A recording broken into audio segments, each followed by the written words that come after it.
remember the sound before I remember the fear, that slow, heavy pounding on the front door at 5 in the morning, the kind that doesn't ask permission.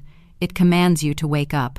I stumbled out of bed, still half dreaming, my throat dry, hair sticking up from a night of restless sleep. When I cracked the door open, 2 police officers filled the doorway, their flashlights bouncing off the walls behind me. And then one of them leaned in just a little and said in this low, controlled voice, "Sir, you're being arrested for domestic violence." For a second, it felt like my ears rejected the words, like they bounced off my skull instead of sinking in. I stood there in nothing but sweatpants, blinking at them, waiting for someone to laugh, for a camera crew to jump out. Anything but the cold metal that suddenly clamped around my wrists. My brain was too slow to react, but my body jolted awake like I'd been dropped into ice water.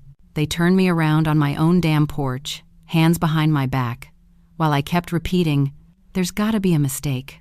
What are you talking about? Who said?" But one of the officers just tightened his grip and said, "Your wife is safe. She's given a statement. We'll explain everything at the station." Safe? Safe from what? I hadn't even raised my voice the night before, and now I was standing barefoot on the concrete while the neighborhood slept. Then I heard a small gasp behind the window, Lily. My daughter's tiny face pressed against the glass, her hair messy, her little hands pawing at the window panes. She called out, "Daddy," in this broken voice that punched straight through my chest. I tried to twist around to smile at her, to show her I was okay, but the officers pulled me toward the steps. And then I saw her. Emily stood at the end of the driveway, wrapped in a blanket like she was some fragile victim in a crime show. Phone at her ear. Eyes red, too red. Crying, but not real crying. Her shoulders shook just a little too much. Her mouth formed these small, practiced trembles, and when her eyes met mine, the crying stopped for half a second. A flicker. A calculation. Then it returned. She turned away quickly, pretending to talk to whoever was on the line, pretending she couldn't hear her daughter sobbing for me. I called out, "Emily, what the hell is going on?" But the officer guiding me muttered, "Sir, don't speak to her." They walked me to the patrol car like I was some dangerous animal, and every step felt unreal, like I was floating above myself, watching this happen to someone else. When they pushed my head down to fit me into the back seat, I finally found my voice and said, "She's lying. I didn't touch her. This is insane." The younger officer shut the door and gave me this rehearsed speech through the window. "There's a temporary restraining order. She's requested emergency custody for the minor child." Emergency. Custody. The words hit harder than the arrest, harder than the cuffs. I twisted in the seat, trying to keep my breathing steady, but my chest kept tightening, squeezing until I felt lightheaded. As the car pulled away, I watched my house disappear behind the curve of the street. The house I paid for, the house where I'd tucked Lily into bed just hours earlier. And in the driveway, Emily lowered her phone and watched the patrol car leave. No tears now, just this calm, controlled stare. A stare that told me something I wasn't ready to understand. This wasn't a misunderstanding. This wasn't a moment of panic or confusion. This was a plan. A plan she'd thought through. A plan she'd prepared for. A plan she was willing to let our daughter watch unfold. The officer's radio crackled, jolting me back to reality as we drove through the quiet streets. My reflection in the window looked foreign, someone scared, someone cornered, someone already labeled guilty before a single question was asked. I swallowed hard, my throat burning, because a thought crept into my mind, something so dark and unbelievable that I almost pushed it away. Almost. She's trying to get rid of me. And as the station came into view, cold and gray against the early morning sky, that thought solidified into something sharp, something certain, something terrifying. She wasn't just trying to hurt me. She was trying to erase me, back before everything shattered. Before police lights flashed off my living room walls, and before I ever imagined my own wife would weaponize a lie against me. There was a time when I thought Emily was the safest place I'd ever known. I can still picture her from a year earlier, hair tied up messily, humming while she made pancakes, kissing my forehead as I typed late into the night. She'd wrap her arms around my shoulders from behind and whisper, "Don't work too hard, babe. Come to bed soon." And I believed that voice. I believed that smile. I believed that the woman who curled into my side on the couch could never become the one who watched me get arrested without blinking. But looking back, the shift didn't happen all at once. It crept in slowly, a shadow stretching across the floor of our marriage. I remember the first time she came home late wearing a dress I'd never seen, smelling like a perfume I definitely hadn't bought. She acted distracted, floating through the house like her mind was somewhere I couldn't follow. When I asked, "Late night at work?"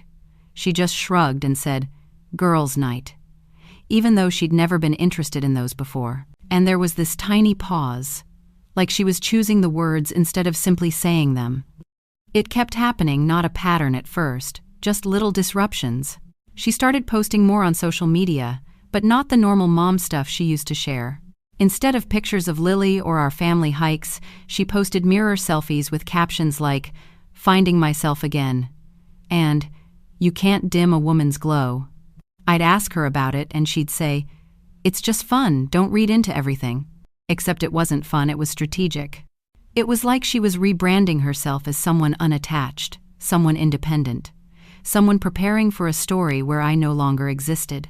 Our conversations changed too. They went from warm, messy, rambling to clipped sentences, sharp edges. She started nitpicking everything I did. The dishes weren't stacked right. I folded laundry like a bachelor. I disciplined Lily too softly, then too firmly, depending on her mood that week. It felt like nothing I did was allowed to be correct. Once, after I apologized for something minor just to keep the peace, she said with this strange, distant smile, "You know, if we ever divorce, I'd get Lily." Courts always side with the mom. I laughed. God, I actually laughed because it felt like some offhand joke, and I never imagined she'd weaponize it. I said, "Emily, why are you even talking about divorce?" And she just shrugged again, walked away, tossed over her shoulder. Just facts. Just facts. A warning disguised as casual conversation. Then there were the secrets. The laptop she snapped shut whenever I walked by. The new password she refused to tell me even though we'd always shared everything before. The long text threads she hid with her shoulder angled away. One night around 11, I came back from taking out the trash and heard her voice through the cracked bathroom door, low, almost conspiratorial. "No, he won't see it coming. Trust me, I know how this works." When I asked who she was talking to, she smiled too wide and said, "My sister." Relax. Except her sister lived in another time zone and would have been asleep. And the rehearsals, God, the rehearsals. She thought I was asleep one night, but I watched through a sliver in the cracked bedroom door as she stood in front of the mirror, inhaling sharply, forcing tears that wouldn't come, whispering lines like she was practicing for a play. "You scared me. I didn't know what you would do," over and over, rewinding her own voice until she liked how it sounded. When I confronted her the next day, asking why she'd been crying in the bathroom at midnight, she snapped, "Stop making me feel crazy. You twist everything." I remember her eyes then, not confused, not hurt, but calculating. As if my reaction was data she was collecting. And despite every red flag, despite the tension twisting tighter with each passing week, I still tried to fix things. I suggested therapy, date nights, anything to reconnect. But she brushed it off, saying, "Why would I talk to a stranger about problems you caused?" That was the moment something cold settled in my stomach. Something heavy, something I didn't want to name. Because deep down, deep in the part of me that wasn't blinded by love or history or hope, I knew Emily wasn't drifting away accidentally. She was pulling away with purpose, like she was building a runway for an escape plan. Or worse, constructing a story she intended to use. But I still didn't understand the full truth until the night before my arrest, the night she put her final pieces in place while I slept in the guest room, oblivious to the storm she was preparing to unleash.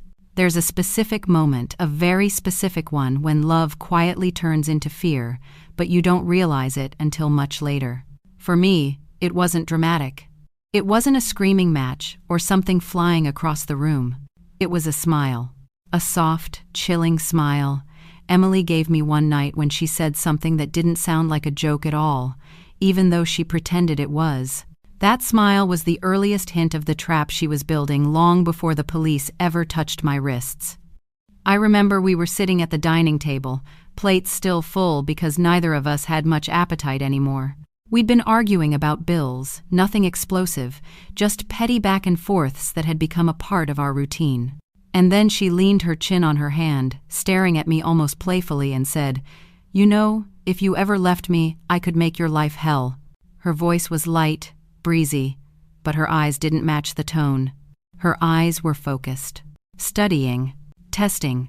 I laughed at first, thinking she was being sarcastic, but the laugh died halfway out of my throat when she added, "I mean it. People believe women, especially when they cry." She looked at me like she wanted a reaction, like she wanted to see if fear showed up on my face. I forced a nervous smile instead, but in my head something tightened, like a rope being pulled one notch closer. Over the next few months, those little comments turned into something darker. Anytime we argued, she'd slip in a line like, "Don't talk to me that way, I can record you." Or, "If anyone heard you right now, they'd think you were dangerous." And the crazy part, I wasn't yelling. I wasn't even raising my voice. She was trying to rewrite reality in real time, building a narrative before the performance even began. There were nights when I'd catch her standing in front of the bathroom mirror, her phone propped up on the counter, recording herself crying, then stopping, adjusting the lighting, recording again. She'd whisper sentences like, "I never know what he's going to do," but always in different tones, softer, louder, breathier, like she was auditioning for a role she already expected to win.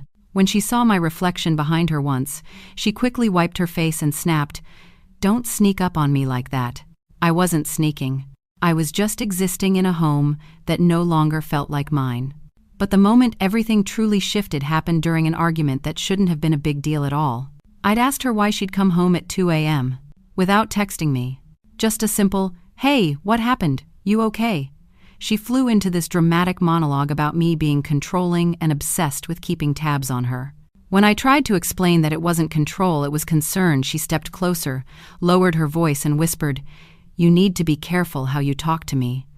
I blinked, confused, and said, "Careful, why?" She tilted her head and smiled again. That same cold, knowing smile. Because if something ever happens, they won't ask many questions before they take Lily away from you. That's when my stomach dropped, not because I believed I could lose custody over nothing, but because she said it like she'd studied the process. Like she'd run simulations in her mind. Like she already knew step by step how it would go. That night, I noticed a new folder on her laptop, something labeled legal stuff. Every time I walked into the room, she slammed it shut, fingers hovering protectively over the keyboard. And the more I noticed her secrecy, the more paranoid she accused me of being. Classic projection, but at the time, I didn't see the pattern clearly. Another day, I overheard her on a phone call in the laundry room. She didn't know I was just outside the door, folding towels. Her voice was quiet, sharp. "I'm telling you, all it takes is one incident. The court sides with Mom's. He won't stand a chance." She paused, listening, then added, "Yes, I've been documenting everything. He doesn't even know." My heart stopped. My fingers froze mid-fold. I stepped back from the door like it had shocked me. Documenting, what did she mean? I hadn't laid a hand on her in our entire marriage. When I gently confronted her later, she brushed it off. "God, you eavesdrop now? I was talking about someone else. You're acting weird." But she wasn't denying the words. She was denying my right to hear them. The scariest part wasn't the threat itself, it was how calm she was. How rehearsed. How prepared. I had no idea she'd already started collecting false evidence, twisting our interactions, recording snippets of arguments without the context of her provoking them. And still like an idiot husband who wanted to believe in the woman he married, I pushed the dread down. I told myself, she would never actually do something that extreme. She's just venting. But people don't rehearse lies they never plan to use. People don't practice tears for an audience that doesn't exist. People don't say, "Be careful how you talk to me," unless they're crafting a story where you're already the villain. I just didn't know yet how far she was willing to take it. But soon, very soon, she would show me. It's strange how an ordinary night, a night so painfully normal you wouldn't remember it a week later, can become the center of a storm powerful enough to flip your entire life upside down. When I look back, there was nothing remarkable about that evening. No shouting, no breaking things, no slamming doors. Yet that was the night Emily chose as the incident, the night she later described to the police as the moment she feared for her life. And the craziest part? I slept through half of it. It started with tension, the kind that simmered instead of boiled. She was sitting on the couch, scrolling through her phone, and I asked about a $300 charge that had hit our bank account, some trendy restaurant I'd never heard of. I kept my voice calm, because by then I'd learned any hint of irritation would be spun into a weapon. "Hey, what was this for?" I asked, turning my laptop toward her. She didn't answer the question. Instead, she sighed dramatically and said, "God, you really need to work on how you talk to me." I blinked. "Emily, I literally just asked what the charge was." "I heard your tone," she snapped, standing up like she was preparing for a fight. "You're accusing me of something again." "I'm asking about the budget," I said, rubbing my forehead. "We're trying to save for Lily's school, remember? And that's how it always started. Not with anger, but with confusion. She would twist a basic conversation into an accusation, then into an argument she controlled from start to finish. I tried to stay calm, because I'd learned the safest choice was silence, or close to it. But that only enraged her more. She marched toward me, voice rising. "You're always trying to back me into a corner. You act like you own me." I stood up, hands open, keeping distance between us. "Emily, I'm not doing this tonight. I'm just trying to talk." She scoffed, rolled her eyes sharply, that rehearsed eye roll I'd grown to dread, then said, "You know what? I'm done trying with you." Normally, this would spiral. But I didn't have the energy anymore. I grabbed my pillow and phone and said, "I'm going to the guest room. We'll talk tomorrow when you're calmer." I walked away. I didn't touch her. I didn't raise my voice. I didn't threaten her. I just removed myself from her theater. And from the doorway, she hissed after me, "Run away like you always do, coward." I ignored it. I'd learned that responding only fueled her. I closed the guest room door, crawled onto the mattress, and mindlessly scrolled YouTube until my eyelids drooped. Eventually, exhaustion pulled me under, and the world went quiet. The next part of the night, the part she based her entire accusation on, happened while I was asleep. I didn't know any of it until later, until I saw the ring footage. But now I can replay every second she didn't know was being recorded. At around midnight, the hallway camera caught her pacing the living room, muttering to herself like she was rehearsing a monologue. Her crying sounded wrong, too rhythmic, like she was controlling the sobs instead of being overwhelmed by them. She picked up her phone, set it down, picked it up again. Then finally she dialed someone. Her voice took on this trembling, broken glass quality as she said, "I'm scared. He got so angry tonight." There was a pause, as whoever was on the other end responded. Then she added, "No, I don't know if he'll hurt me, but I think I need to protect Lily.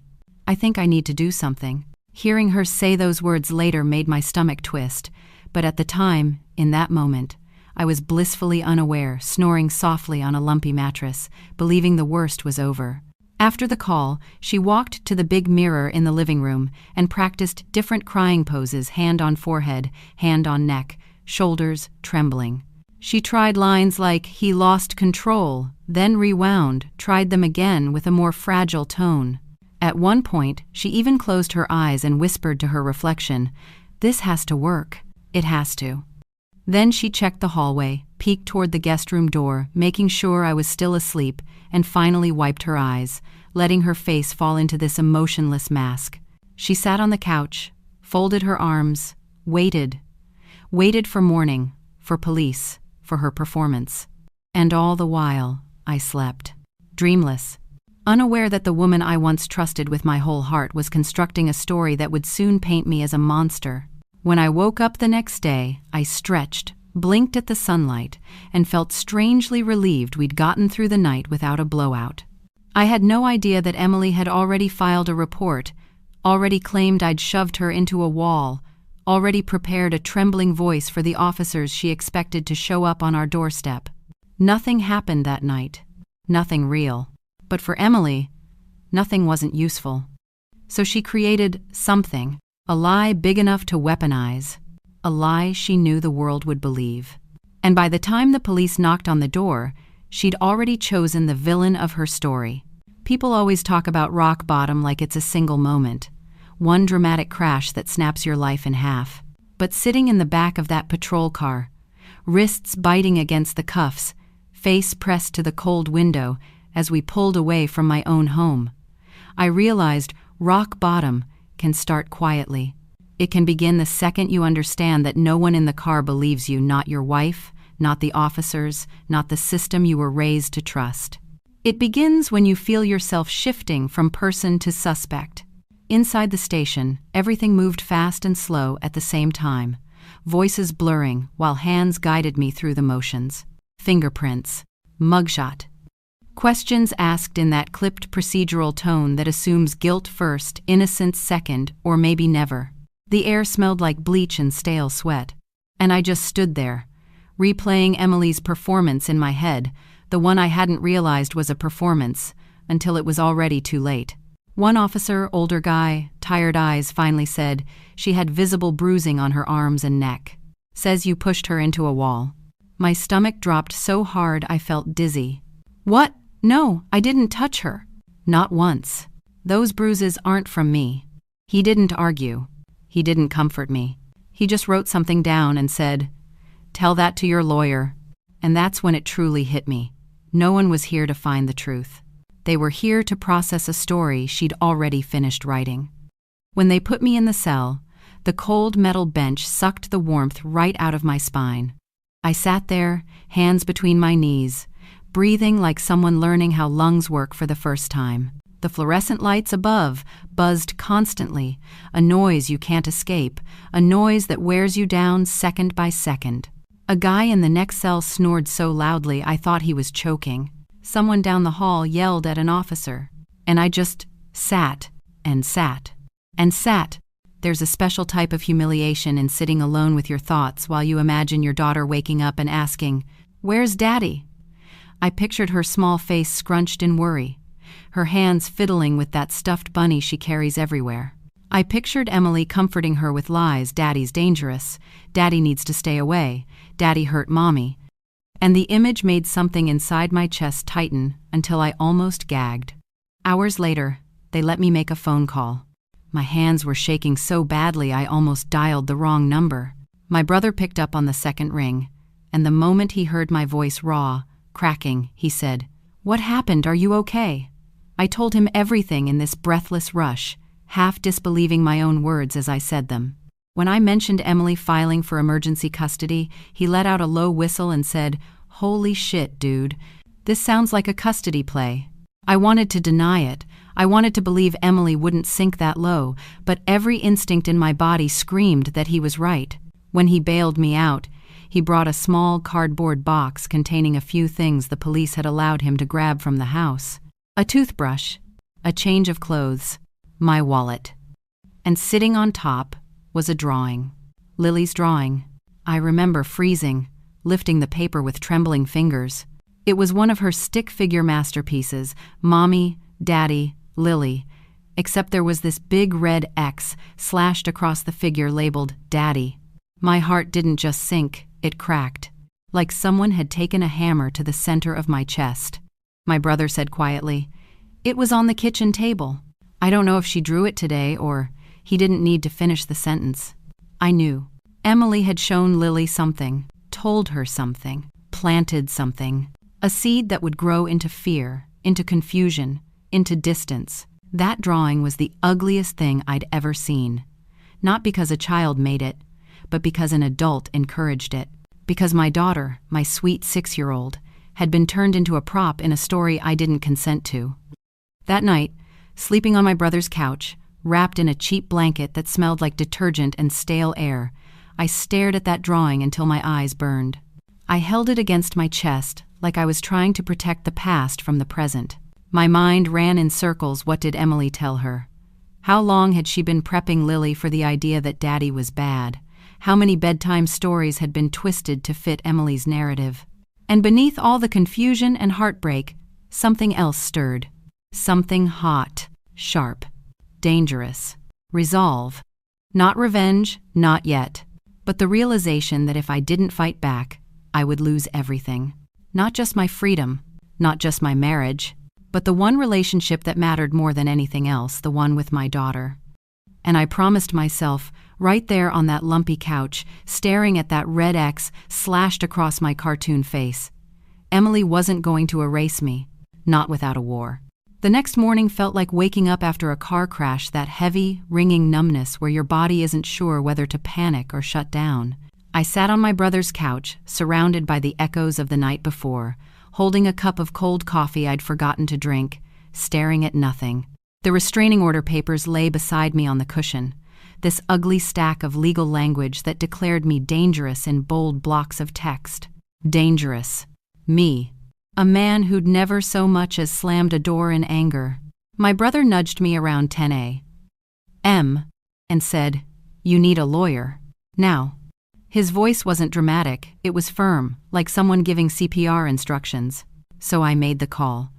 I don't remember half the conversation, just that the receptionist told me I could come in at noon. I threw on a clean shirt, stepped into the cold air outside, and felt for the first time how different the world looks when you've been accused of something vile. Everyone feels like a potential judge. Every glance feels suspicious. Harper's office was warm, organized, very calm. Too calm, almost. Family photos lined the walls, 2 kids, a dog, vacation pictures, all the normal life stuff. I felt 10 million miles away from now. When she walked in, she didn't greet me with pity or shock. She greeted me like someone who had seen this story before, maybe too many times. "So," she said, sitting down with a legal pad, "start from the beginning. Tell me everything." And I did. But it didn't come out clean and linear like a police report. It came out in fragments, panic-laced sentences, flashes of memory. Me being woken up by pounding on the door. Emily fake crying into her phone. The bruises I didn't cause. The restraining order. Lily's drawing, that horrible red X. I talked until my throat tightened, and still she kept her gaze steady on me, listening, not like a therapist, but like a strategist, mapping the battlefield. When I finished, breathless, she set her pen down gently and said, "You need to understand something. False domestic violence accusations. They're more common than people think. Family courts are tricky, and sometimes people exploit that." Hearing a professional say it out loud loosened something inside me that had been strangling my sanity since the arrest. "So, you believe me?" I asked, voice cracking. She didn't flinch. "If what you're saying is true, then yes. And fortunately, the truth leaves footprints. We just have to find them." She pulled out the emergency custody petition Emily had filed. Reading it was like reading a horror novel where I was the villain, except the villain wore my face. "She claims you pushed her into a wall, screamed at her, told her she'd regret everything. She says your daughter witnessed it and is scared of you." My mouth fell open. None of that happened. Not one word. Harper leaned forward. "Then we need proof. Something objective. Something she can't twist." I shook my head helplessly. "I don't have anything like that. I don't record her. I don't record myself." "I never thought—" "Think carefully," she interrupted. "Any texts, emails, witnesses? Anything that shows her behavior doesn't line up with the story she's telling." I rubbed my temples, trying to dig through memories that suddenly felt scrambled. Texts, not enough. Emails, nothing. Photos, no. My brain was spiraling when suddenly a spark, not even a spark, a flicker. "There are cameras," I said slowly. Harper looked up sharply. "What kind of cameras?" "Ring cameras. I installed them after a neighbor had a break-in. One in the living room, one in the hall, one at the front door." Her eyebrows lifted, but not in surprise, in interest. "Are they active?" "Yes, they've been active for months. I rarely check them." "And does your wife know they're active?" "She hated them at first, complained for weeks, but after a while she stopped mentioning them." Harper exhaled a short, controlled breath, like someone who had just spotted a lifeline. If those cameras caught what actually happens inside your house, then the truth might already be recorded. For the first time since the arrest, hope crept into my chest, small and trembling but real. She leaned back, tapping her pen thoughtfully. Listen to me. False allegations collapse when you introduce objective evidence. Judges are used to he said, she said cases, but video, audio, that changes the narrative completely. If there's anything that contradicts her claims, we can use it. My hands started shaking, not from fear this time, but adrenaline. So, you think the cameras might clear me? I think, she said, meeting my eyes with a steady, unblinking confidence. The cameras might save your entire life. I swallowed hard, nodding slowly as the weight of it settled in. For the past 48 hours, Emily had controlled the story. She had set the stage, written the script, delivered her lines with trembling perfection. But she forgot something crucial. Cameras don't lie. Cameras don't take sides. Cameras don't care about tears or rehearsed fear. And suddenly, the power shifted. Just a little. Just enough for my heart to beat differently. Harper gathered her papers, stood and said, "Go home. Log into your Ring account. Review everything from the last few weeks. If your story is true, the footage will prove it." As I left her office, stepping back into the cold air, a new thought crept into my mind, one that sent a chill down my spine, but also a spark of determination into my chest. If Emily built her case on lies, then the footage was going to burn her entire story down. When I got back to my brother's place, the air felt different, charged, heavy, like the moment right before a storm breaks open. I sat at his kitchen table with his old laptop in front of me, the Ring login screen glowing back at me like some kind of final exam I hadn't studied for. My hands hovered over the keys for a long moment, because suddenly I wasn't sure which terrified me more, the possibility that the cameras had caught nothing, or the possibility that they had caught everything. After a deep breath that barely settled in my lungs, I typed in my credentials. The dashboard loaded hundreds of video thumbnails, each one stamped with a date and time. A digital diary of my house, my marriage, my downfall. For months, those cameras had been silently watching the cracks form, the lies grow legs, the rehearsals, the manipulations. And Emily, in all her planning, in all her calculating brilliance, had forgotten one simple thing. I was the one who controlled the account. I clicked the first video from the previous night, the night she claimed I snapped. The footage opened like a window into the truth. There we were in the living room, standing 6 feet apart, voices low, tired. I watched myself on the screen, shoulders slumped, hands open, weary to my core. I watched her pacing, jabbing the air with her finger as she accused me of things I hadn't done. And then the moment she later described as violent, it simply didn't exist. No grabbing, no pushing, no slamming, nothing. I watched myself quietly walk away, watched her roll her eyes dramatically, like she was frustrated her script wasn't going according to plan. And then came the part I had never witnessed in real time. Midnight, the house dim and still, Emily pacing like a ghost in her own performance. She paused in front of the TV, looked at her reflection, and whispered lines I later heard in her sworn statement. "I'm scared. I didn't know what he'd do." Over and over, practicing, perfecting, engineering fear, like it was a product she was preparing to sell. I froze the video and leaned back in my chair, letting the weight of that realization wash over me. She wasn't impulsive. She wasn't emotional. She was calculating. She'd been building this story piece by piece, and I had been asleep literally while she staged her fear. My brother walked into the kitchen halfway through and saw the footage playing. "Jesus," he whispered. "She knew the cameras were there." "I guess she forgot," I said, though the words tasted bitter. Or she thought they weren't recording. Or she thought I'd never check. But it didn't end there. I kept scrolling through the thumbnails clips I had never watched, moments I had never known about. Arguments where she tried to provoke me, getting in my face and spitting out insults under her breath, clearly hoping I'd snap back.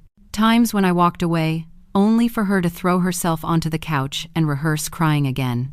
Calls with her friend where she muttered things like, "One good story and I'll have full custody." He doesn't even know how the system works. My heart pounded harder with every clip. And then a quiet, almost insignificant recording from weeks earlier that made my blood turn to ice. Emily was standing in the living room talking on speakerphone, the audio faint but clear enough. No, I'm serious," she said, adjusting her hair in the reflection of a photo frame. "If I set it up right, the court will believe me. All I need is a few incidents where he looks bad. Judges love a scared mom." The voice on the other end murmured something. Emily laughed softly, a laugh I'd never forget. "Trust me, he won't see anything coming." My hands curled into fists, so tight the laptop creaked beneath my palms. My jaw clenched until my teeth hurt. It wasn't paranoia. It wasn't overthinking. She had said it plainly, casually, as if talking about a recipe she found online. And she had been right, I didn't see anything coming. The footage kept going, each clip a new layer of betrayal. Her quietly moving things around in the house to make it look like a struggle had occurred. Her practicing trembling breaths in the hallway mirror. Her muttering, "I need a bruise. I need it to look real," as she held her arm up to the hallway light. And in that moment, watching her rehearse victimhood like it was some twisted performance art, something inside me shifted. Not anger, I'd felt that already. Not heartbreak, that wound was too deep, too familiar. This was clarity. Cold, sharp clarity. The kind that slices straight through denial. Because for the first time since the arrest, I could see the full shape of the nightmare. Emily wasn't spiraling or confused or overwhelmed. She was executing a plan. A strategy that required me to be painted as a monster and her as the trembling mother protecting our daughter. But she'd forgotten about the one thing she couldn't control. The cameras. The truth. The silent witnesses mounted on the walls she walked past every day. I clicked download all and began saving every clip to an external drive, labeling each file with a timestamp and a short description. My hands were steady now, not trembling, not hesitant. Steady. Focused. Because this wasn't just about clearing my name anymore. It was about protecting my daughter. Protecting the future Emily had tried to steal from me. Protecting myself from a lie strong enough to destroy a man's entire life. As the files downloaded, I leaned back, exhaled slowly, and whispered to no one, "You forgot about the cameras, Emily, and that's going to be your mistake." The moment I clicked play on the first clip, my heart started pounding in this slow, heavy rhythm, the kind that fills your ears and drowns out everything else. There's something deeply unsettling about watching your own life from the outside, like you're suddenly a stranger observing a man who looks like you, moves like you, breathes like you, yet has no idea he's being set up for destruction. The screen flickered for a second before the living room came into view, dimly lit, quiet, ordinary. I watched myself enter the frame carrying grocery bags, looking exhausted but harmless. Lily danced in circles near the couch, humming some silly tune. Emily sat on her phone, pretending not to see me. Nothing dramatic, nothing even worth remembering. But now, it meant something. It meant context. It meant normalcy, the thing she later claimed didn't exist in our home. I swallowed hard, scrolling through days and weeks of footage. At first, it was mundane, me cooking dinner, Emily scrolling endlessly, Lily building towers out of couch cushions. But the more I watched, the more patterns emerged, and the more sinister everything began to feel. Every time we argued, even mildly, Emily shoved her phone into her sleeve, angling the camera toward me. But the footage showed her provoking me deliberately, stepping into my space, whispering insults she knew wouldn't be caught on audio, then backing away dramatically like she expected me to follow. I didn't. In clip after clip, I walked away. Sat down, stayed calm. And then, the turning point. The clip from the night before my arrest, the night everything happened. I opened it, breath hitching in my throat. There I was, standing in the living room looking tired, rubbing my forehead as we had that tense conversation about money. She gestured wildly, pacing like she always did when she wanted escalation, but I didn't give it to her. My voice stayed low, steady, neutral, almost painfully controlled. At one point, she even shoved a decorative pillow off the couch dramatically, like she was trying to manufacture chaos. I stared at the screen, my jaw locking tighter with each second. This was the violence she told the police about, and then the proof that shattered everything. Around midnight, long after I'd gone to sleep, Emily crept into the living room. Her eyes were puffy but dry, like she'd been practicing crying but couldn't quite get there. She positioned herself in front of the reflective TV screen, adjusted her hair, inhaled shakily, and began rehearsing. "Officer, I was so scared," she whispered. Pause. "No, no," he snapped. "He shoved me here," she said, gently touching her shoulder, adjusting her voice for more trembling. Pause. "I didn't know what he'd do next. I had to protect my daughter." I felt my skin crawl. Watching her practice fear, fake fear, was like watching a stranger wear my wife's skin. The way she studied her own expressions, tilted her chin to catch the light, repeated certain lines over and over until she liked how she sounded.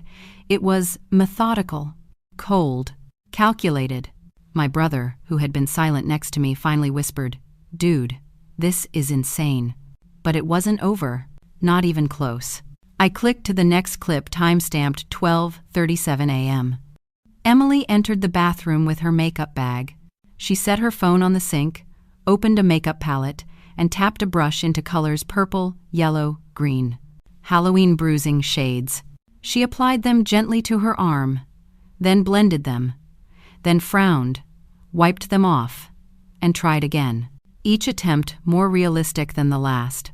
When she stepped back out and examined her work in the hallway mirror, she nodded to herself, satisfied. Satisfied with the bruises she would later show the police. Satisfied with the ones she'd claim I caused.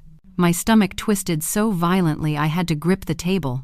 The next few clips were smaller moments that, by themselves, might not have meant much, but together, they built an airtight timeline of deceit. Emily whispering on the phone. "No, he didn't touch me, but no one has to know that." Emily laughing softly as she told someone, "Judges love scared moms. It's basically guaranteed custody."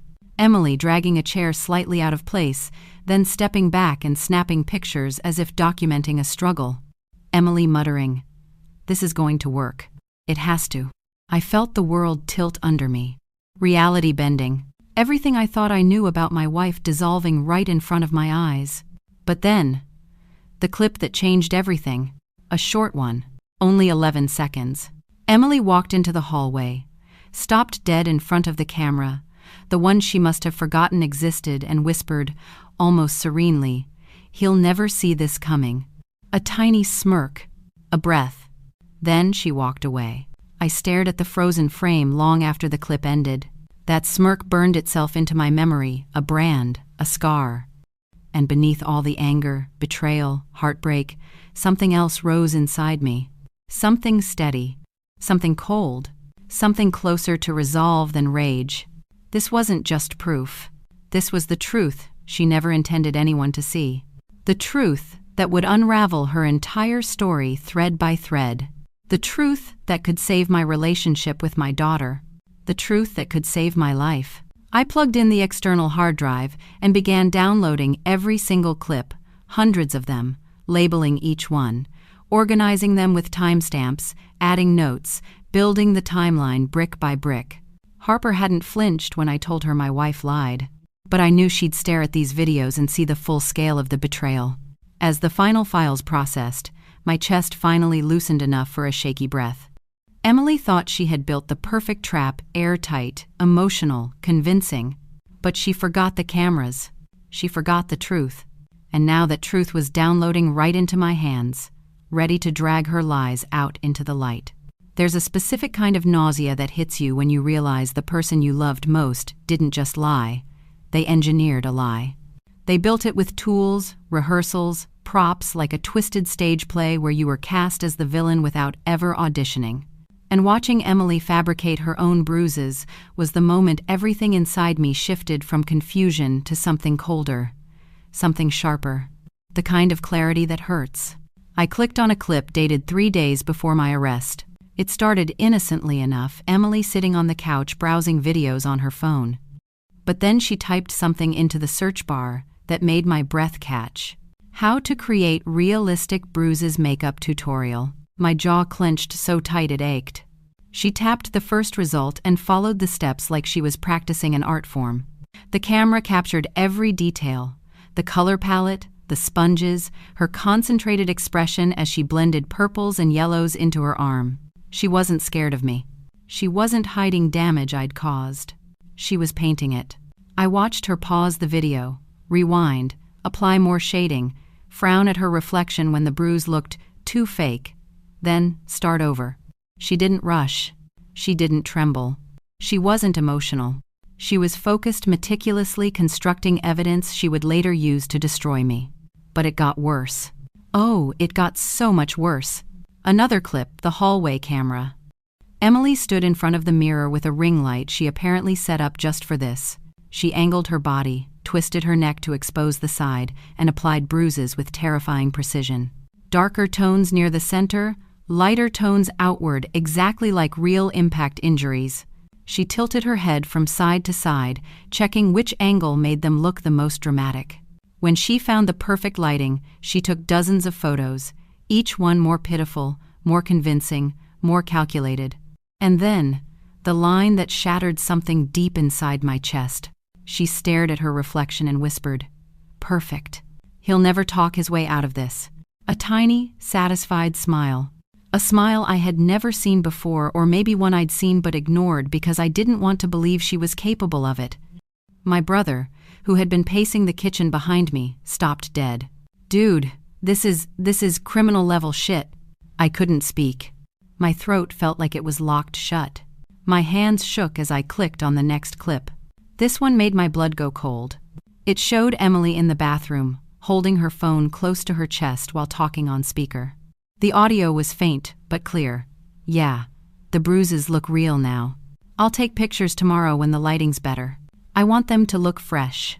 A voice on the other end mumbled something. Emily laughed softly. "He won't fight back. He never does. That's why this will work. He looks guilty even when he's innocent." Hearing her say those words felt like being stabbed with something dull and unforgiving. She knew me. She knew I avoided confrontation. She knew I walked away rather than escalate. And she weaponized that. She used my restraint as proof of guilt in the story she was creating. But the darkest clip, the one that made me feel physically ill, was from the night before the arrest. Emily walked into the bathroom mirror again, touched up the bruises on her shoulder, then pressed record on her phone. Through the ring audio, I heard her whisper tearfully, "He pushed me. I was so scared." But then she stopped mid-sentence, wiped her eyes hard, and snapped, "No, that sounded fake." Before restarting, another attempt. Another fake breath. Another trembling voice practiced like she was filming an audition. And when she finally got a version she liked, she nodded so casually it made my stomach flip and said, "Yeah, that'll work." I put my hands over my face, elbows on the table. I wasn't crying, not exactly. It was more like my whole mind was trying to process betrayal at a molecular level. You don't watch your wife, the mother of your child, fabricate trauma without something inside you permanently breaking. When I finally spoke, my voice came out hollow. She planned all of it. Every bruise. Every line. Every photo. My brother nodded slowly. She didn't just plan it. She perfected it. And he was right. She didn't act out of impulse, or fear, or confusion. She engineered evidence. She built a case brick by brick and trusted that society would believe her because emotionally charged lies are louder than calm truths. But what she didn't plan for, what she never even considered, were the cameras. The quiet, objective witnesses she'd grown so used to ignoring that she forgot they were always watching. I organized the footage, screenshotting frames of her applying makeup, saving clips of her rehearsing lines, labeling everything meticulously. Fake bruises, bathroom, 11:24 p.m. Rehearsed statement, living room. Phone call, bragging about custody. Bruise tutorial practice. By the time I'd compiled everything, the external drive felt heavier than any object its size should. Not physically, emotionally. It held the truth. Every ugly, undeniable second of it. I sat back, staring at the pile of labeled evidence, and whispered to myself, "She framed me. She really framed me." But this time, the fear wasn't suffocating. This time, the fear had somewhere to go. It turned into purpose, into preparation, into quiet, brutal determination, because she wanted the Bruises to tell a story. But now, the footage would tell a better one. When I walked into Harper's office the next morning with the hard drive in my hand, it felt like carrying a live grenade, small, compact, but powerful enough to blow apart every lie Emily had constructed. Harper motioned me in before I even finished knocking, her expression tight with concern but sharpened now with something else, anticipation.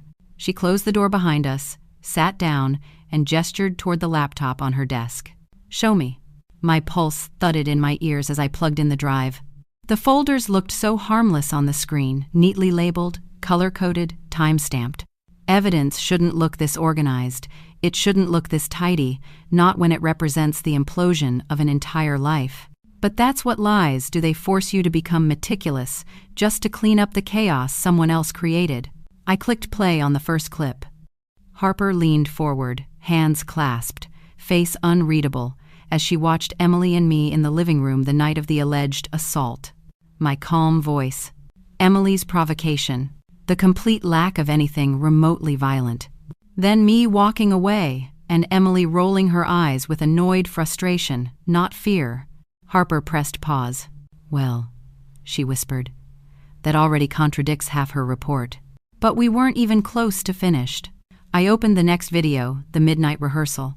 Emily in front of the TV reflection, reciting lines, adjusting her voice, practicing a trembling whisper like she was rehearsing for an Oscar.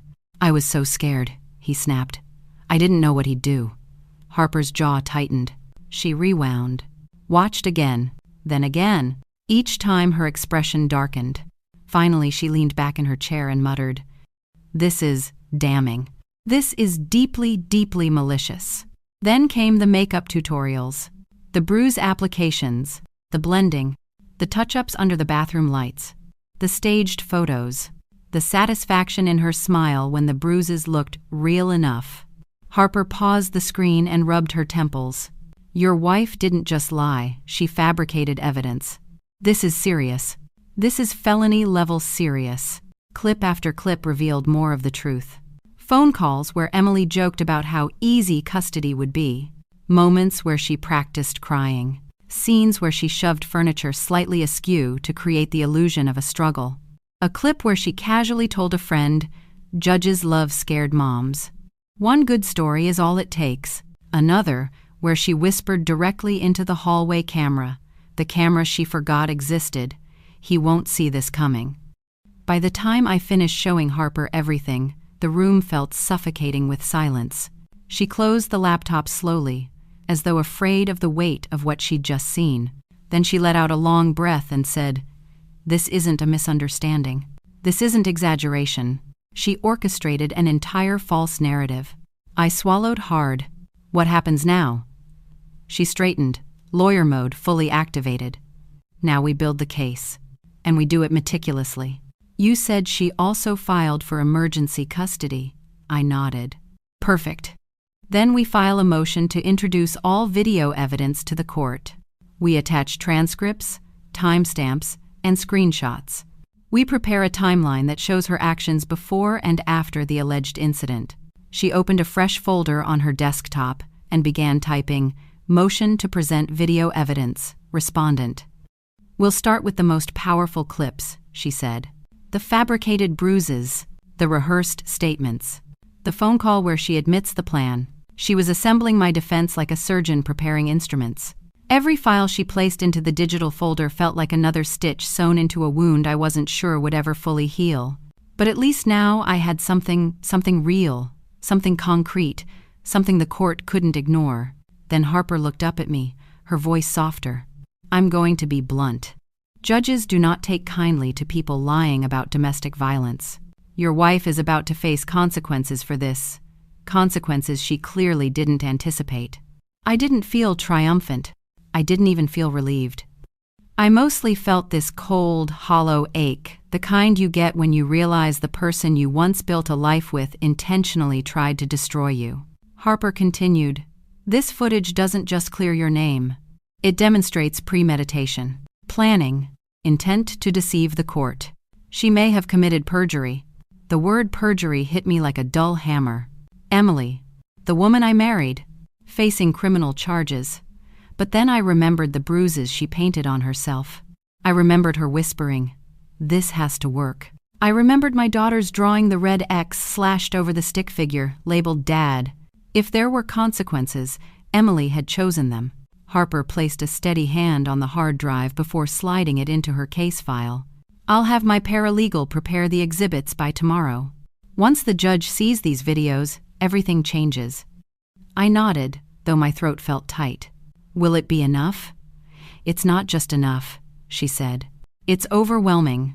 The court won't be able to ignore it." I left Harper's office feeling like I'd just walked out of a bunker after surviving the first wave of a war. The air outside felt sharper somehow, clearer.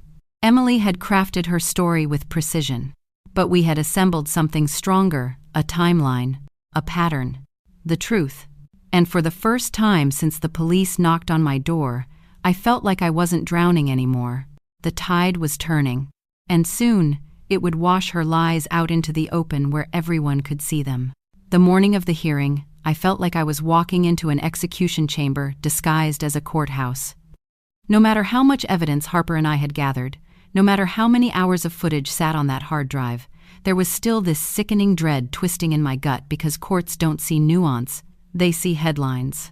They see a man accused of hurting his wife, and until proven otherwise, that man is already halfway to guilty. Emily knew that. She counted on that.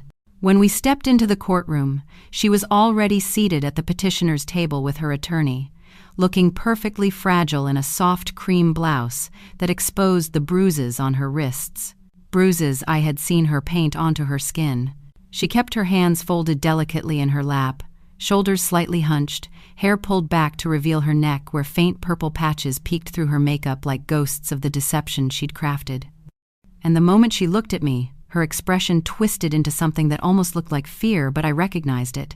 It was the same look she practiced in the bathroom mirror, the same trembling lips she rehearsed over and over, the same watery eyes she couldn't summon naturally, so she dabbed them with water to glisten just right. Her attorney leaned in and whispered something encouraging, like she was preparing a star witness for the performance of her life. The judge entered. Everyone rose. My heart hammered against my ribs like it wanted to break out of my chest. Emily's attorney began with a voice dripping with sympathy. "Your Honor, my client has endured months of escalating abuse. She has come here today, seeking protection for herself and her young daughter. She fears for her safety." Emily lowered her head, shoulders shaking. A single tear slid down her cheek, perfectly timed, perfectly placed. Then came the lies. The bold, breathtaking lies she spoke like reciting poetry she'd memorized. "He grabbed me by the arms. He shoved me into the wall. He threatened to take our daughter and never let me see her again. He has a temper, Your Honor. I tried to hide it, but I couldn't anymore. I was terrified he'd hurt Lily too." With every sentence, she wove this image of herself as a trembling, helpless mother and me as a violent, unstable man. The courtroom hung on her every word. The judge leaned forward, absorbing every detail. Even Harper, calm as ever, scribbled notes, but her jaw flexed in a way I'd never seen before. Then her attorney lifted a glossy photo, one of her fake bruises. "Your Honor, this was taken immediately after the incident." The judge's expression hardened with concern. My stomach dropped. For a second, a full, horrifying second, I thought, she might actually win this. She might actually pull this off. Emily sniffled, voice trembling with the perfect amount of theatrical fragility. "I don't want him to go to jail," she whispered. "I just want my daughter safe." My fists clenched under the table, not in anger but in disbelief. She wasn't just lying. She was performing, and she was good at it. The judge turned to us. "Respondent, do you have a response to these allegations?" Harper stood slowly, smoothing the front of her blazer. "Yes, Your Honor," she said in a tone so calm it almost startled me. "We have video evidence that contradicts nearly every detail of the petitioner's account." Emily's head snapped up. Her attorney stiffened. The judge raised an eyebrow. "Video evidence." "Yes, Your Honor," Harper repeated, holding up a neatly bound packet of timestamps. The home is equipped with multiple Ring cameras. These cameras recorded the night of the alleged assault in its entirety, as well as events occurring in the days leading up to it. With the court's permission, we would like to play the footage. Emily's eyes widened just to flicker the first crack in her porcelain performance. The judge nodded. Proceed. The lights dimmed slightly as the clerk connected our laptop to the courtroom monitor. The screen flickered, then loaded the footage. The room went silent. There I was, standing calmly in the living room. No yelling, no grabbing, no shoving. Just a tired husband, trying to talk, while his wife provoked him. The clip played through the entire scene Emily had described in vivid, violent detail, except none of it existed. The judge leaned forward, squinting. Harper didn't stop. She clicked the next file. Emily walked into the living room at midnight, practicing her lines. I was so scared. He pushed me, he snapped. The same words she'd just told the judge moments earlier. You could have heard a pin drop in that courtroom. Then came the makeup tutorial. Her applying bruises, blending them, checking them under different light, taking photos, practicing tears, smiling when they looked convincing. The judge's mouth slowly fell open. Emily's attorney put his hand over his face. Emily whispered something that sounded like, "No, no, no." Harper let the footage run through all the key clips, the phone calls, the staged crying, the smug whisper to the hallway camera. He won't see this coming. The entire room had transformed. The judge's sympathetic expression had hardened into something else: moral outrage, disgust, betrayal of the court's trust. When the screen finally went dark, the tension was so thick it felt like the air had solidified. The judge turned to Emily, voice low and controlled. Mrs. Thompson, do you have anything to say regarding this footage? Emily's mouth opened, closed, opened again. Nothing came out but a strangled, "It's not what it looks like," but it was exactly what it looked like. A woman so desperate for custody that she fabricated an entire narrative and expected the world to believe her. And now the world, or at least the courtroom, had seen the truth. When Harper stood and said those words, "Your Honor, let's watch the night in question," the entire courtroom seemed to inhale at once. Even the judge's pen paused mid-scribble. Emily stiffened beside her attorney, hands clasped so tightly in her lap that her knuckles turned white beneath the makeup bruises she'd painted there. She looked like someone bracing for impact, but still clinging to the hope that the lie she'd built was strong enough to withstand the truth. The clerk lowered the lights. The big monitor flickered. Suddenly, there was my living room, our living room, frozen in time, waiting for someone to press play. Harper clicked it, and the truth began to breathe. First came the quiet argument. No yelling, no slamming, no violence. Just me standing near the couch, arms loose at my sides, speaking in the kind of voice you use when you're too tired to fight. Emily paced dramatically, waving her hands, rolling her eyes, trying to escalate something that never took off. The courtroom watched in total silence as I walked away, and Emily didn't flinch with fear, didn't cower, didn't recoil. She just scowled in annoyance. When the clip ended, Harper didn't even pause for dramatic effect. She opened the next file, the midnight rehearsal, and there she was, my wife, my partner, the woman I once believed would never hurt me on purpose. Standing in front of the dark TV screen, her reflection barely visible, she practiced her fear. He snapped, she whispered in a trembling voice. I didn't know what he'd do next. Pause. Retry. Retry again. She adjusted her tone like an actress warming up backstage. You could hear a collective exhale ripple through the courtroom. Bystanders, clerks, even the judge and I felt the hairs on my arms rise because the truth wasn't just coming out. It was detonating. Then Harper opened the clip of Emily in the bathroom. The ring light glowing, the makeup palette, the bruise shading technique she practiced so casually, blending colors until her neck looked mottled and purple. If I hadn't seen the process myself, I would have believed the finished product was real. Judges believe it every day. Police believe it every day. Society believes it every day. That was the point. She was counting on it. The judge leaned forward with narrowed eyes. Harper hit play on the final seconds, Emily smiling faintly at her handiwork. A smile. God, that smile burned. But the knockout blow, the moment that shredded the last threads of her narrative, came from a clip Emily definitely didn't remember existed. The hallway camera she'd forgotten to unplug.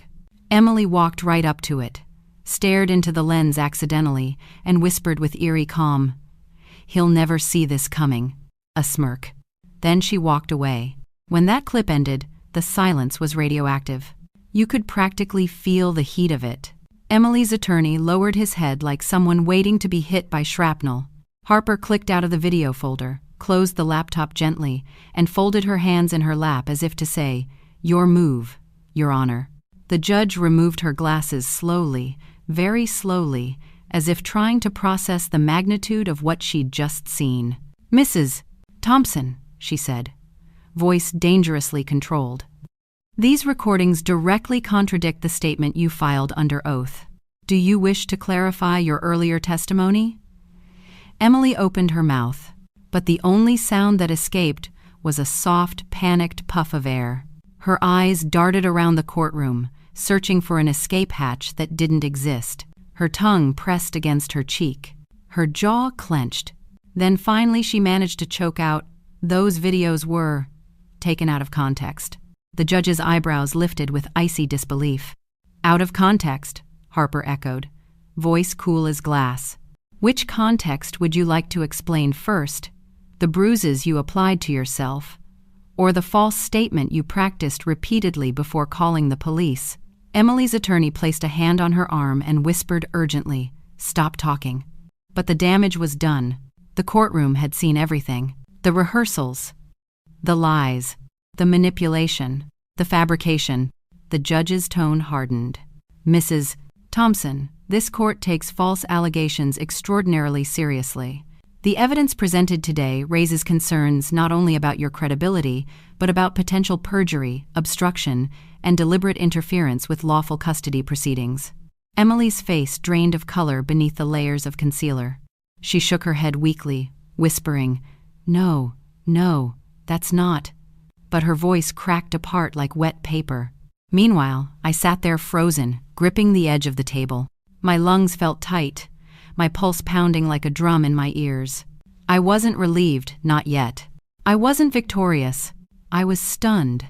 Because watching the judge dismantle Emily's lies was like watching the ground finally give way under a building that had been rotting from the inside. Everything she had built collapsed in seconds.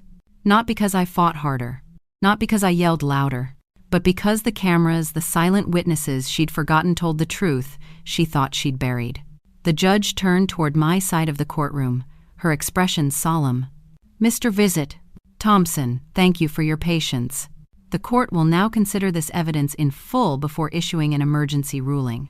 But in her eyes I saw it. That shift, that clarity, that recognition that the monster in the room wasn't me. If truth makes a sound, it's not loud. It's not triumphant or cinematic. It's quiet. It's the sound of a courtroom inhaling at the same time, the sound of lies snapping under their own weight. And that's exactly what it felt like in the seconds after the last clip ended.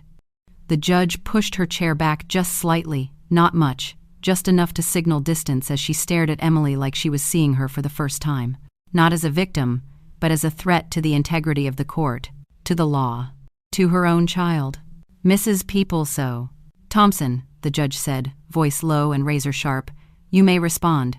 Emily opened her mouth, but her voice came out in a trembling squeak. The footage was edited. Her attorney closed his eyes, exhaling in defeat. "Your Honor, my client." The judge held up a hand. "Mr. Flynn, unless you are about to explain how your client edited security footage before the alleged incident took place, I suggest you remain silent." A ripple went through the courtroom, a collective, stunned reaction, and I felt something shift inside me.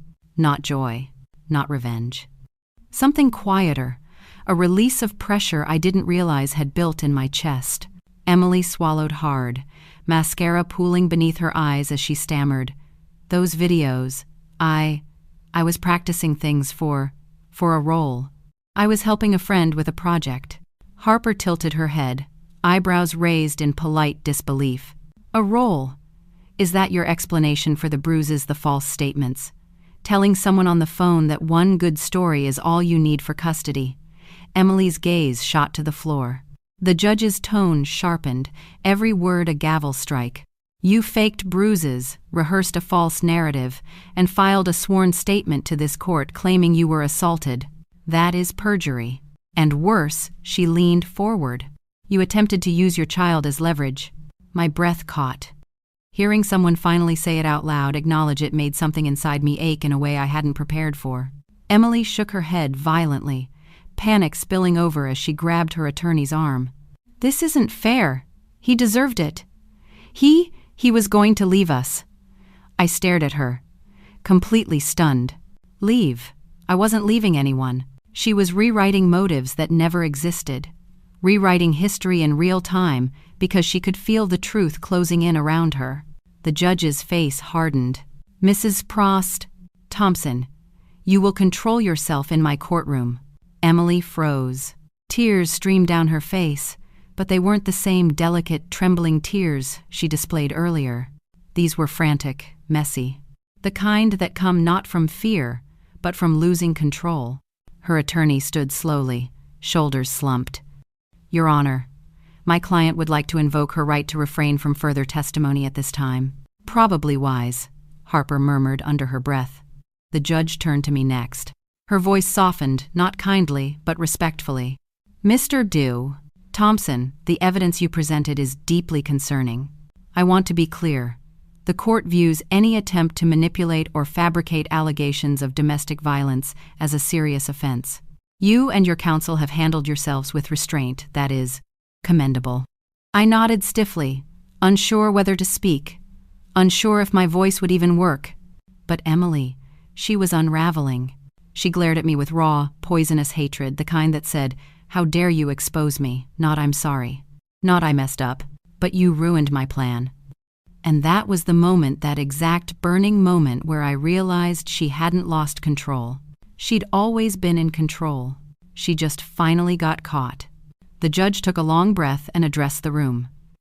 In light of the overwhelming video evidence contradicting the petitioner's claims, this court finds the allegations to be unsubstantiated and intentionally falsified.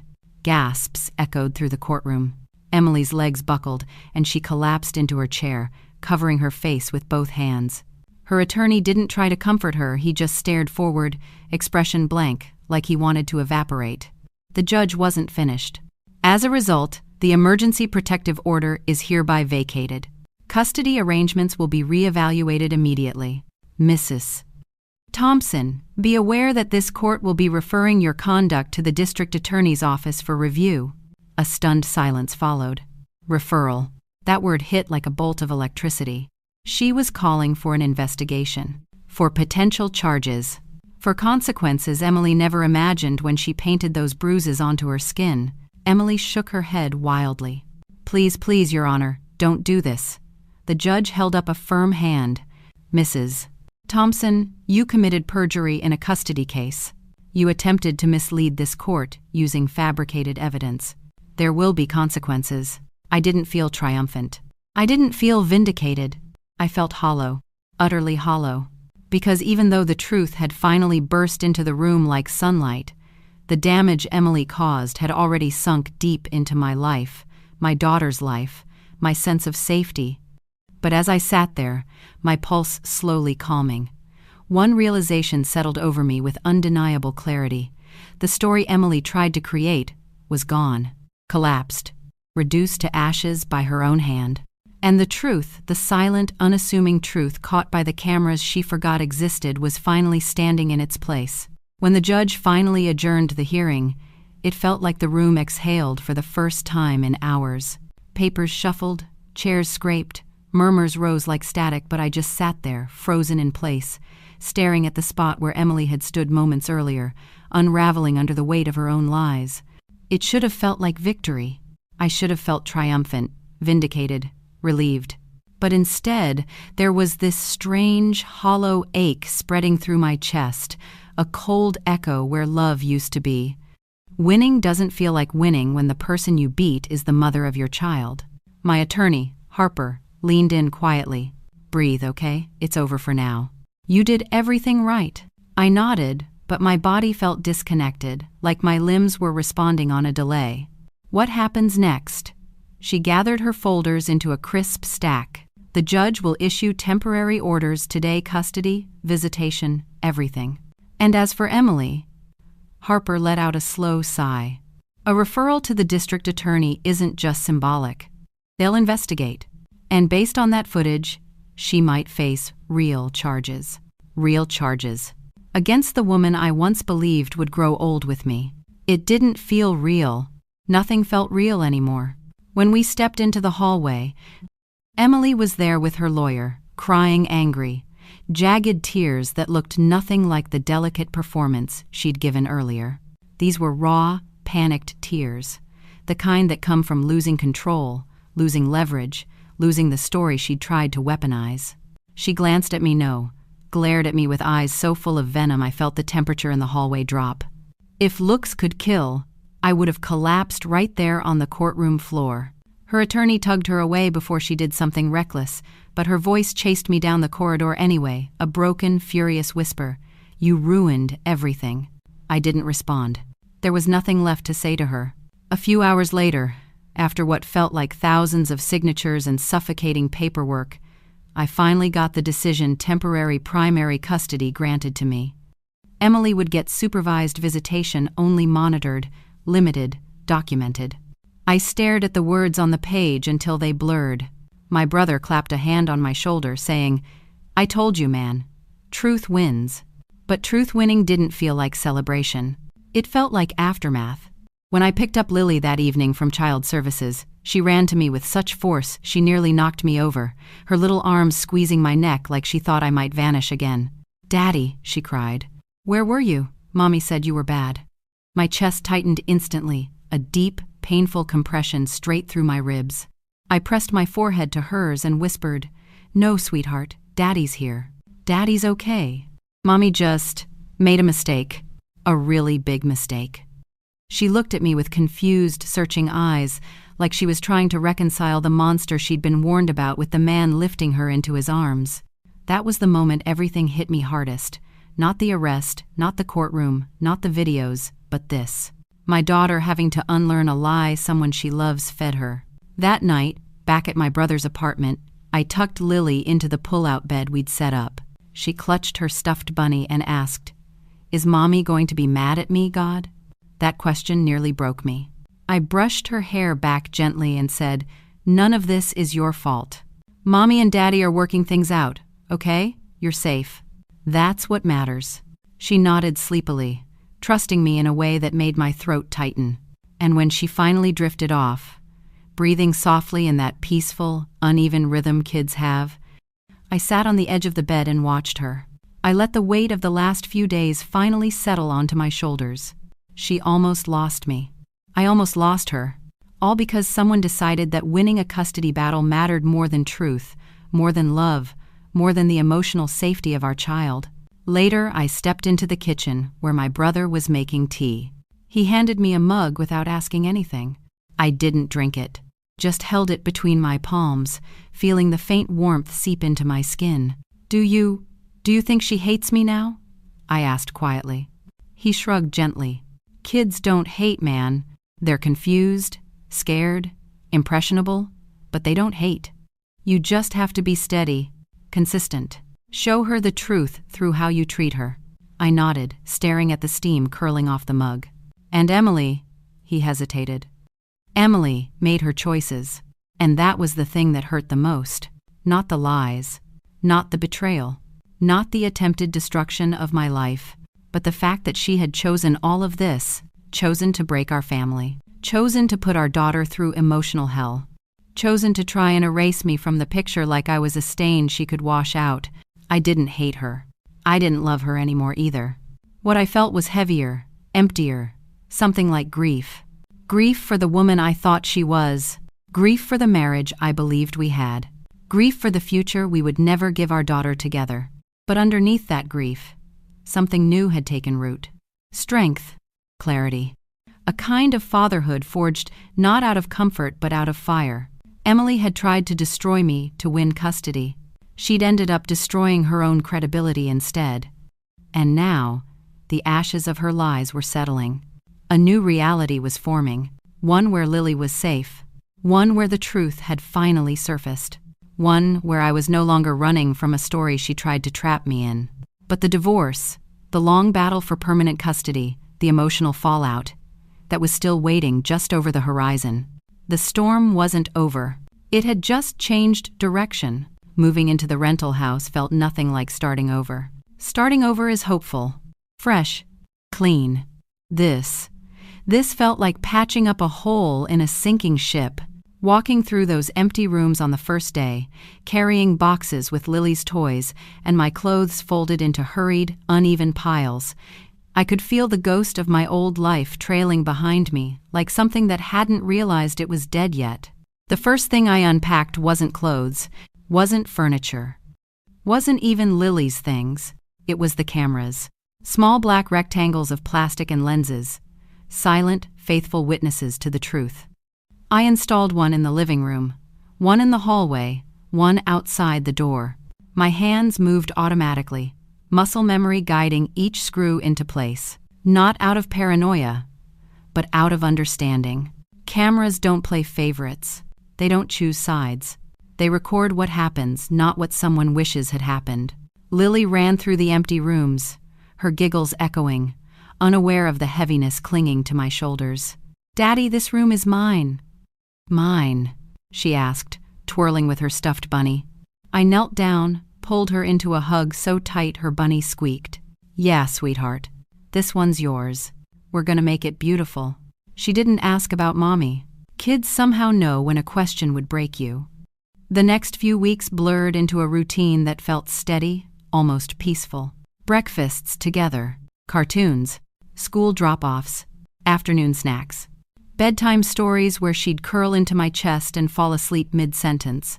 She started smiling again, a real smile, not the tight, confused one she'd worn when Emily filled her head with fear. But healing wasn't linear. Sometimes, Lily would frown at my hand on her shoulder and whisper, "Mommy said you hurt her." Every time, my stomach twisted tight. But I kept my voice soft. "Mommy made a mistake, baby. Daddy would never hurt anyone. Especially not you." She'd nod slowly, studying my face like she was trying to map truth onto old stories.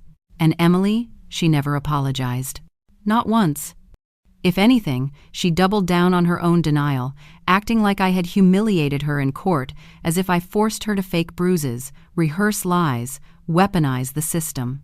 She attended her supervised visitations stiffly, always with a brittle smile that looked ready to crack. When our eyes met across the visitation room, hers always screamed the same hateful message, "How dare you expose me?" But she exposed herself. I just pressed play. The divorce process dragged on for months, paperwork, hearings, evaluations. The judge awarded me primary custody, citing Emily's significant credibility issues and demonstrated willingness to fabricate evidence. Hearing those words from the bench felt surreal. A chapter closing. A door locking, a verdict on more than just custody, a verdict on who Emily had become. On the day our divorce was finalized, Harper handed me the decree with a small, subdued smile. "You did everything you could. You protected your daughter." I nodded, but the moment felt heavy instead of triumphant. Winning doesn't feel like victory when the battlefield is your marriage. That night, after Lily fell asleep in her new princess-themed bedroom, I opened the top drawer of my nightstand. Inside were two things: my wedding ring and the hard drive containing every ring clip that saved my life. I picked up the ring first, cold, smooth. Once a symbol of something pure or something I thought was pure. I rolled it between my fingers, feeling the faint indentation on my skin where it used to sit for years. Then I set it down gently, not angrily, not dramatically, just finally. Then I lifted the hard drive, heavy in a way metal shouldn't be, because this wasn't just storage. It was truth. It was my survival. Under the lamplight, I could see the label I'd stuck on it the night I finished compiling everything. Footage, for court only. I held it for a long moment, and whispered a sentence I didn't know I'd been carrying. "You almost erased me." Almost, but not quite. Some nights I still open that drawer. Not to relive the pain, God knows I'd erase the memories if I could, but to remind myself how close I came to losing everything. How easily a lie can ruin a life if you don't have proof. How fragile truth is without evidence to anchor it. And how sometimes the difference between freedom and destruction is a camera quietly recording in the corner of a room. Emily tried to rewrite our history. She tried to paint herself the victim, paint me the monster, paint bruises where there were none. But in the end, the cameras told the real story. Not her story. Not my story. The truth. And, as I finally turned off the light and crawled into bed, listening to Lily's soft breathing down the hall, I realized something I hadn't felt in months. Something warm, unfamiliar, quiet. Peace. Not perfect peace. Scarred peace. Hard-earned peace. But peace, nonetheless. And I knew one thing for certain. She took off her mask in those videos, and I took off my ring. Both were long overdue.